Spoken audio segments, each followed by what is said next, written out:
Hi everybody, doing a share today about embracing the light and the dark within you, which is very much a spiritual concept as well as a very human concept. So if you think of it in terms of we all have the dark side, and we all have to have the dark side because there'd be nothing to learn and grow with otherwise.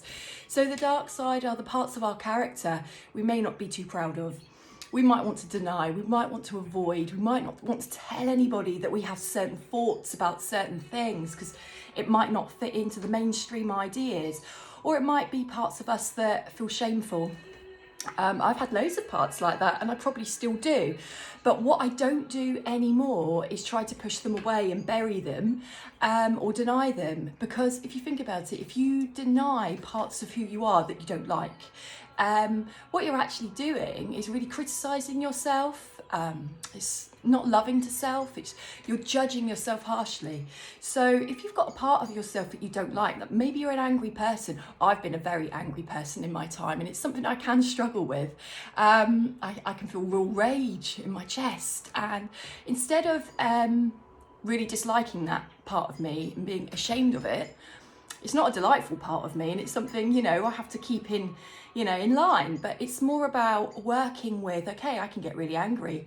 What part of me feels really angry, and integrate it so I don't suddenly just, blurt it out if I'm really angry. I sit there in a moment on my own and think, what am I feeling here? Because under anger is usually hurts. So it's feeling that sense of hurt and embracing it, drawing it into me, being with it, not annihilating it or pretending it's not there or avoiding it with something else. I be with it. So I integrate it, and the learning process of that is immense because it means I'm less reactive, I'm responsive, and I get totally different results in the world from that anyway. And I'm kind to myself. Well, where did that come from? That angry part. Why did I learn it? Is it keeping me safe somehow? So when we integrate the parts of ourselves that we don't like, spiritually, our soul loves it. Soul will keep putting you in positions and places and around faces where you will be triggered. So for me, triggered to be angry, and they will keep giving you these opportunities, where it's different face, different place, but same story, until you master that part of you, which is rising above it, but that is not denying it.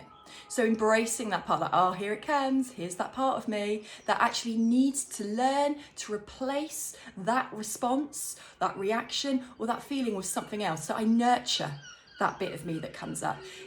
People can be like it about how they look, their bodies, where they're from, how much money they earn. It's all different parts of ourselves, which are the shadow part, the dark part. But embrace it. Why am I worried about, for example, how I look, or what job I do, or how much I earn, whatever it might be, or pride as well. People sort of pretend that they're not feeling certain things because of ego. It's working with it, embrace it, because if you want to get to the light, if you want to be your fullest version of you, you're meant to take those dark parts, those shadow parts, and you're meant to love them.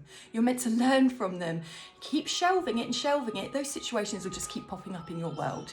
It's your choice what you do with it, but it helps you to reach your full potential. Master them, rise above them, integrate them, learn to love those parts, because if those parts of you are parts that you don't love, what are you telling yourself? I only love part of me. This is where people's confidence goes low, self-esteem. Love all parts, even the dark.